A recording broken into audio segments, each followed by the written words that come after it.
ariko ni ikibazo gikomeye, intandaro y'ibibazo n'amakimbirane byugarije umuryango hagati y'abashakanye, bituma umwana azinukwa kuba mu muryango, bituma umwana yazinukwa kuba mu rugo, agafata icyemezo cyo kujya gusabiriza no gushaka uburyo yabaho, agafata icyemezo cyo kuryama mu muferege ahantu. Tugiye gusoma ijambo ry'Imana mu gitabo cy'Itangiriro igice cya 2, turasoma duhereye ku murongo wa 18 tugeze ku murongo wa 24. Dusome mu izina rya Yesu.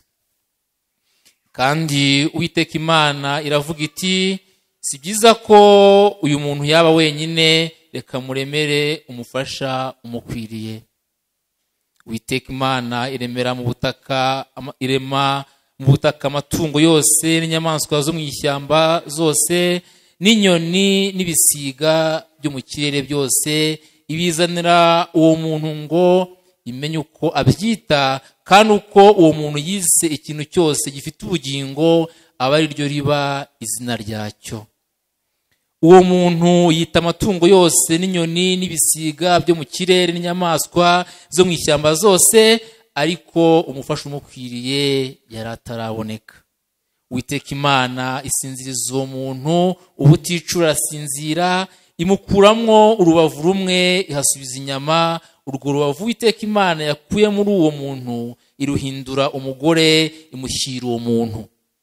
Aravuga ati, uyu ni igufwa ryo mu magufwa yanjye, n'akara ko mu mara yanjye, azitwa umugore kuko yakuwe mu mugabo.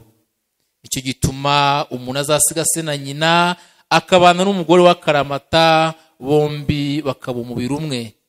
Twakire neza ijambo ry'Imana. Dukomeze igice cya 2 mu rwandiko Pawulo intumwa yandikiye Abefeso ibice 5, turahera ku murongo wa 22 tugere ku gice cya 6 ku murongo wa 4. Urwandiko Pawulo intumwa yandikiye Abefeso ibice 5, turahera ku murongo wa 22 tugeze ku murongo wa 4 w'igice cya 6, ni ku rupapuro rw'197 mu Isezerano Rishya. Reka dusome mu izina rya Yesu Kristo. Bagore, mugandukira abagabo banyu kuko mugandukira umwami wacu, kuko umugabo ari we mutwe w'umugore we, nkuko Kristo ari umutwe w'itorero, ari ryo mubiri we, niwe mukiza waryo. Ariko nkuko itorero rigandukira Kristo, aba ariko abagore bagandukira abagabo babo muri byose. Bagabo, mukunda abagore banyu nkuko Kristo yakunze itorero akaryitangira ngo aryeze, amaze kuryogesha amazi n'ijambo rye, aryishyira rifite ubwiza, ridafite ikizinga cyangwa umunkanyari cyangwa ikintu cyose gisa gityo, ahubwo ngo ribe ryera, ridafite inenge. Uko niko abagabo bakwiriye gukunda abagore babo nk'imibiri yabo. Ukunda umugore we aba yikunda, kuko ari nta muntu wakwanga umubiri we, ahubwo yawugaburira akawukuyakuya, nk'uko Kristo abigirira itorero, kuko turi ingingo z'umubiri we. Nicyo gituma umuntu azasiga se na nyina, akabana n'umugore we, akaramata, bombi bakaba umubiri umwe. Ibyo ni ubwiru bukomeye cyane, ariko ibyo mvuga byerekeye kuri Kristo n'itorero.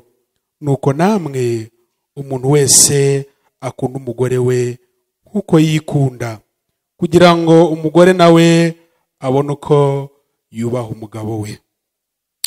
Bana, mujye mwumvira ababyeyi banyu mu mwami wacu, kuko ari byo bibakwiriye.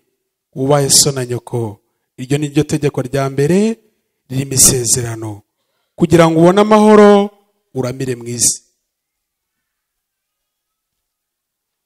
Namwe base, ntimugasharire abana banyu, ahubwo mubarere, mubahana, mubigisha iby'umwami wacu. Bakristo bavandimwe, twakire neza ijambo ry'Imana.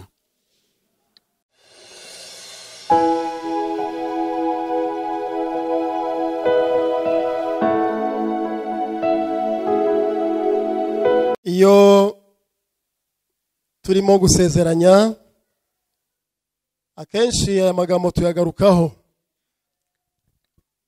Tugaruka cyane cyane ku mugabo n'umugore, tugaruka cyane cyane ku muryango. Uyu munsi rero, kubera ko turi kumwe na Family of Singers, turaza kuganira ku muryango. Umuryango nk'inkingi ikomeye y'ubuzima bw'abantu. Umuryango, umutima w'itorero. Umuryango, umutima wa sosiyete nyarwanda. Abahanga mu bijyanye n'ubumenyi, cyane cyane ubumenyi mbonezamubano, bagiye bagerageza gusobanura inkomoko n'imibereho by'umuryango, bashingiye cyane cyane ku bitekerezo byabo, bashingiye cyane cyane ku bumenyi bwabo. Ariko kandi ugasanga akenshi bitaba ari ukuri yuko twabigenderaho byose. Ndagira ngo mbere yuko dukomeza tuganira, twongere twibukiranye iby'ijambo ry'Imana rivuga ku muryango. Imana mu itangiriro gice cya mbere umurongo wa 26 niyo yavuze iti tureme umuntu agira ishusho yacu ase natwe. Tureme umuntu agira ishusho yacu ase natwe, batware amafi yo mu nyanja n'inyoni n'ibisiga byo mu kirere n'amatungo n'isi yose n'igikururuka hasi cyose. Imana irema umuntu ngo agire ishusho yayo. Afite ishusho y'Imana niko yamuremye, umugabo n'umugore niko yabaremye. Iyo niyo nkomoko nyayo. Ari abateolojiye bemera, abizi bya teolojiya, ariko n'abakristo bemera ijambo ry'Imana. Iyo niyo nkomoko y'umuryango. Byavuye mu mugambi w'Imana. Imana ubwayo niyo yavuze ngo reka tureme umuntu agira ishusho yacu ase natwe, umugabo n'umugore niko yabaremye.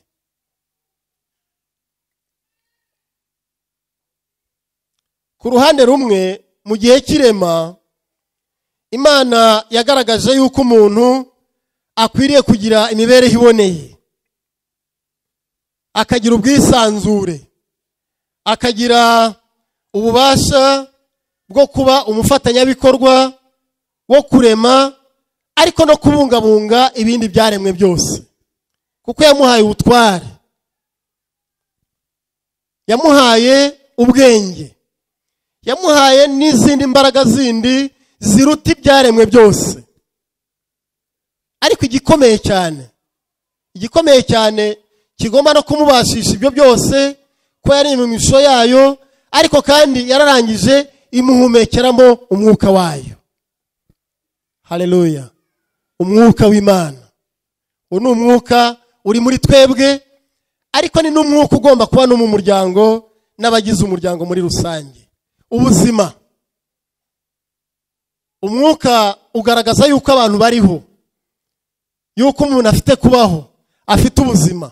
No mu muryango rero hakwiriye kubaho uko guhumeka, uko kubaho, uko kumva abantu bariho. Mu kanya uyu mwana udutera ikorasi abantu bahimbaza Imana, mushumba yakoze kutwibutsa ko mu kanya turi bugere no mu gitaramo Family of Singers baduteguriye. Turabararika rwose, yaturaritse, ariko ubwo buzima ni nabwo butuma duhimbaza Imana. Ntago umuntu yahawe ubwenge bwo guhinga, kuko Edeni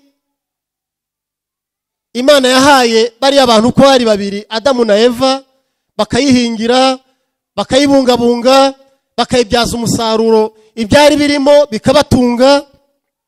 Ariko kandi no mu rundi ruhande n'umubano wabo n'Imana ugomba kuba uboneye. Ni nayo mpamvu no mu guhimbaza Imana ubwo buzima turabwumva. Ntabwo abantu bagira ubuzima bwo kurya no kunywa gusa. Ibyo ngibyo nibyo birivuga ngo ni bwa bugingo bushira, ni bwa bugingo bushira, ni bwa buzima burwara, ni bwa buzima bukenera kubana n'abandi, ni bwa buzima bukenera kumva ufite aho watura heza, ni bwa buzima bukenera ko tubona aho twiga, tuzamura ubumenyi. Ibyo rero ngo ni ubuzima bushira. Bibiliya byita ngo ni ubugingo bushira, ariko tugomba no kuba tubanye n'Imana neza kugira ngo tuzagire n'ubugingo buhoraho. Haleluya. Ubwo bugingo buhoraho rero nabwo mu muryango turabukeneye. Family nganira n'umuyobozi yaranyibutsaga ati twebwe araho twagiye, ariko no mu buryo bwacu busanzwe bw'ivugabutumwa tugomba kwibuka yuko urugo rwacu rukwiye kuba Edeni yacu. Ni teme nziza cyane. Edeni yawe igomba kuba igereranywa n'uwo muryango urimo. Edeni ahari hari ibyo kurya, ahari hari ibibatunga. Bibiliya navuga ngo hari n'isoko y'umugezi iza abantu bari bayirimo bari muri Edeni bakabona ubuzima. Amazi ni ubuzima. Imana irarangiza ngo isanga atari byiza yuko umuntu agira gute, aba wenyine, imbere umufasha. Hanyuma inarangije irababwira ngo mbahaye umugisha, mbahaye umugisha, mubyare, mwororoke, hanyuma mwuzure isi. Za nshingano zirahari, ariko n'uwo mugisha w'Imana urahari. Kubyara, kororoka ni umugisha ukomeye Imana yahaye umuryango wa mbere. Ubumwe bw'abagize umuryango ni umugambi w'Imana washohorejwe mu iremwa ry'umugabo n'umugore ngo nabo bakomeze gutanga ubwo buzima. Imiryango yacu muri iki gihe ni imiryango ifite ibibazo, ni imiryango yugarijwe n'ingorane nyinshi. Nitugera hasi turaza kubibona. Ariko kandi abagize umuryango nubwo bagoswe n'ibyo bibazo, nubwo hari ingorane nyinshi, bagomba kwibuka yuko ari bo mutima w'itorero. Ubwo tubiganira nahoze mbaza umushumba, tubaza umushumba niba abana b'ishuri ry'icyumweru bari bujya hanze kujya gukurikirana inyigisho zabo. Aratubwira iyo babonye abashyitsi akenshi bifuza yuko n'abana bakurikira ubwo butumwa bw'abashyitsi. Bana bacu abakiri batoya n'abageze mu kuba urubyiruko, Bibiliya yavuze ngo mwubahe ababyeyi banyu, wubahe so na nyoko kugira ngo uramire mu gihugu Uwiteka Imana izaguha. Haleluya. Iryo ni ijambo rireba abana. Bana mwubahe ababyeyi banyu. Ariko nanone Bibiliya yavuze ngo bagabo namwe bagore, base na banyina, ntimugasharirire abana banyu. Ni umubano w'urujya n'uruza rw'ubumwe bw'abagize umuryango. Urukundo, kumvikana, gukorana. Imana niyo yatangije umuryango. Umuryango wabayeho bivuye mu bushake bw'Imana. Uyu munsi ndagira ngo dukomeze dutekereze. Cyambere wowe ubwawe waremwe mu ishusho y'Imana. Imana iguha Edeni yawe. Edeni yawe ni hahandi utuye. Ntabwo ari Edeni iyi Bibiliya yanditse, nanjye ubwanjye ntago ndagerayo. Cyakora wasanga ba profesa n'abandi mwaragezeyo. Aho hantu muri Edeni twese ntituhazi.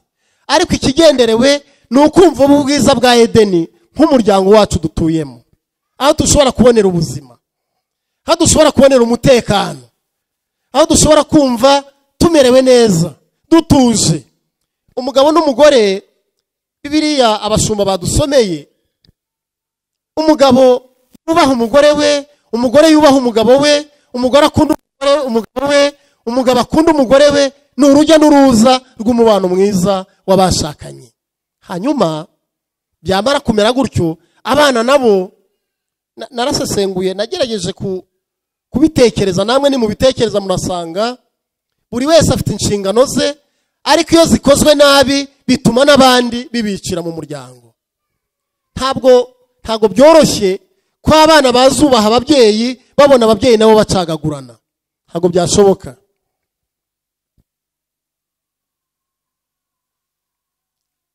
Hari umwana nasanze muri aba bana baba ku mihanda, araza aransaba, narafashe icyemezo cy'uko ntazongera, muzi amazina babaha bari abana, ntabwo ndi burivuge si ngombwa, nafashe icyemezo cy'uko rwose ntazongera guha abana basabiriza hariya ku muhanda. Ariko icyo cyemezo nari narafashe ko ari ukugira ngo umwana ugusaba ufite ubuzima mubanze mwumvikane, amafaranga ugiye kumuha makeya cyangwa menshi ubundi arayakoresha iki. Mama aho si ukuyajyana mu biyobyabwenge, mama aho si ukuyajyana muri bya bindi bitamuha ubuzima. Umwana umwe rero hano i Muhanga hari ahantu duhagarara tugiye kugura akantu, mugati n'ibindi, umwana hari abana nka babiri bakunze kugenda bagaruka amasura yabo nkayabona. Umunsi umwe rero ndamubwira nti ngaho ngwino ndayaguha wicaye mu modokari. Arambwira ngo hoya tubanze tubyumvikaneho, urashaka kuntwara cyangwa urashaka kumfasha? Ndamubwira ngo turabyumvikanaho nyine, ari kwicara mu modokari. Ati hoya banza umpe. Ubwo abanyaka nyine akantu birumvikana, barakubwira ati akwaka make nta kajana. Ndamubwira ngo icara mu modoka tubanze tuvugane ndakaguha. Umwana aranga. Noneho ndasohoka kugira ngo tuganire. Ni iki cyabaye kugira ngo buri ku muhanda hano? Cyakora benshi barababeshya. Ambwira ati rero, ati ababyeyi banjye umwe arafunze undi nawe yirirwa asabiriza nkanjye. None se wowe kureba wagumye kuba uri mu ishuri, habaye iki kugira ngo utaragiye mu ishuri? Ati rero, ati ndabona uri umupapa mwiza, ati reka mpfe kukubwira. Ati rero ibibazo biri mu muryango wacu ntago nabayo rwose, birutwa no kuba ku muhanda. Birutwa no kuba hehe? Birutwa no kuba ku muhanda. Nabuya ni none hicariye mu modoka twijyanire. Ati wapi? Ati ko kuko mu muryango nshobora gusanga iwawe nawe hari ibindi bibazo bimeze nk'ibyo nataye iwacu.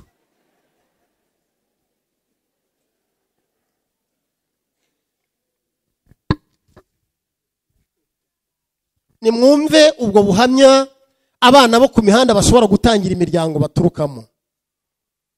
Murumva bitababaje? Ubwo wambaza utese waramuhaye cyane ntiwamuhaye. Ariko ni ikibazo gikomeye.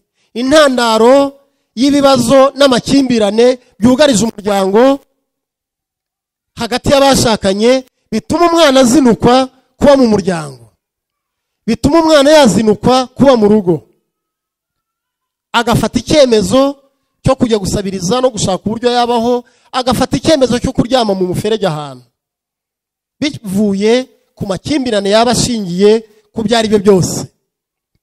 Kuko ubu muri iki gihe amakimbirane ashingira ku bintu byinshi bitandukanye. Ari iterambere rituma abantu bashobora gukimbirana, umutungo byatuma abantu bakimbirana, kudasohoza inshingano k'umugabo cyangwa k'umugore byatuma abantu bakimbirana, kutavuga rumwe ku bintu, kutaganira ku bibazo. Uyu munsi haza akabazo kamwe mukavuga muti ntacyo gatwaye, ubwa kabiri kakaza ntacyo gatwaye, iyo bibaye 3, 4, 5 bito bito bibyare kinini gishobora gutuma abantu ukabona byekarase byabaye binini. Bavandimwe, mbese imiryango yacu nedeni yacu no kureba niba iwanyu aho ngaho utuye harashobora kuba hatari ababyeyi bombi. Ibyo ni amateka yacu. Umwe atagihari, mbese wowe usigaye umwe, umuryango wawe uteye uti? Mwebwe bagabo namwe bagore muri hano mufatanyije umuryango. Nkiyobora paruwase nasabaga yuko abagabo n'abagore bazanye bicarana. Nagira ngo nsabe ntanga umwitozo imbere aho babikemuye ntibahaguruke. Abagabo n'abagore bicaranye babana mu rugo muhaguruke.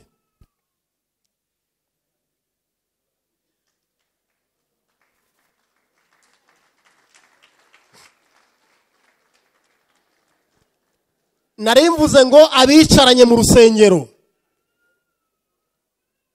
ariko natwe ubanza ari uko twabicaje wasanga. Muri bangahe mwihangane? Muri bangahe muhaguruke? Ni imiryango ingahe yicaranye?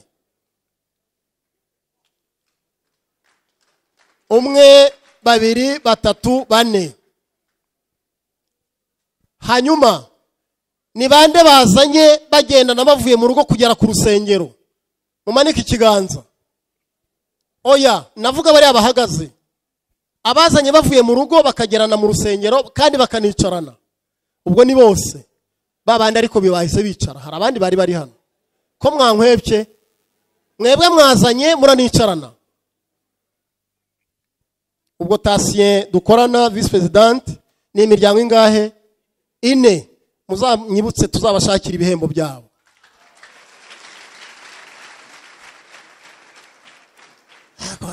Ntago nahemba profesa ngo mbembe muzehe mu Birigi, ntago, ariko nzabashakira ikimenyetso ubwo umushumba aze kundebera amazina yabo. Noneho nakoresha uwo mwitozo madamu wanjye akambwira atese ubwo nzicarana nawe ryari ko buri gihe uba wicaye hariya ku ruhimbi. Bavandimwe, amakimbirane ari mu miryango ashobora gutuma abantu batagendana, ashobora gutuma abantu badahingana, ashobora gutuma abantu badasangira. Muri family nta numwe nabonyemo. Hacyo president arabahagararira. Edeni yacu, umuryango dutuyemo ukwiriye kuba umuryango abantu bose bibonamo kandi babona ubuzima. Nukwibaza ngo mbese ijambo ry'Imana ryakoze iki mu miryango yacu? Ryashinze iyihe mizi?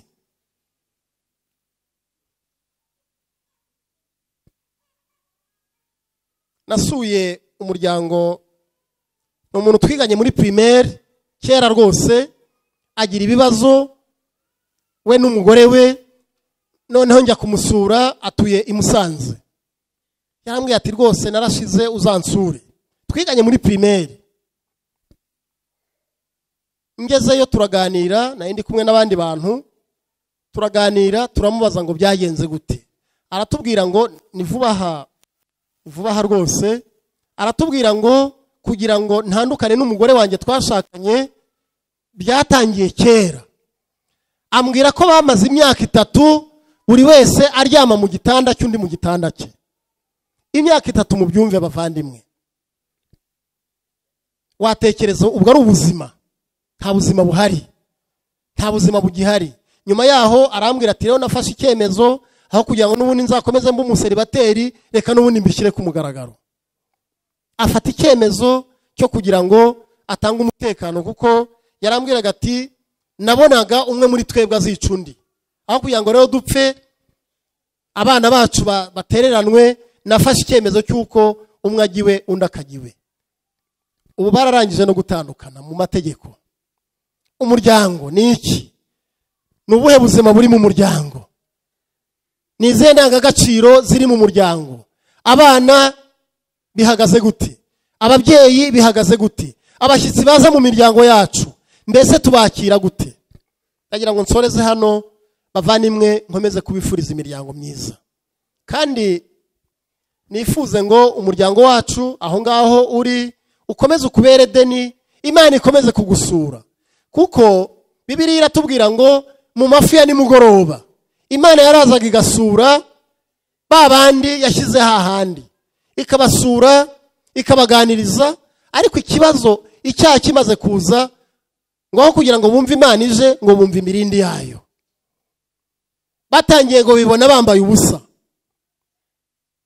Igice badusomeye twabonyemo inshingano z'umugabo n'umugore, sinashatse kubijyamo byose, ariko buri wese akwiriye kumenya inshingano ze, yazikora neza, hanyuma Imana ikabasura, maze Imana igahabwa icyubahiro.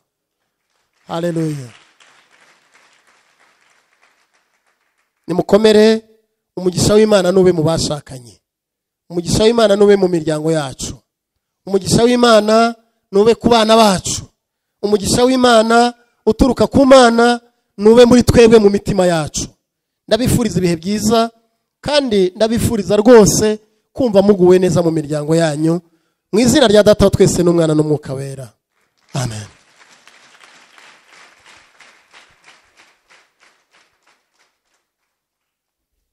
Kadushima Imana. Urakoze Uwiteka Mana yacu, turagushima kubw'uyu mwanya uduhaye wo gukomeza kuganira ku muryango, gutekereza ku bibazo birimo, ariko kandi no gutekereza ku byo twakora kugira ngo ubuzima bugaruke mu miryango yacu. Komeza guha umugisha iri teraniro, kandi buri wese mu mutima we asubiza amaso inyuma, yongere kureba uruhare rwe mu kugira ngo umuryango ubashe kugira amahoro. Arebe uruhare rwe kugira ngo ubuzima bugaruke mu muryango. Arebe uruhare rwe kugira ngo ubuzima buze mu bana.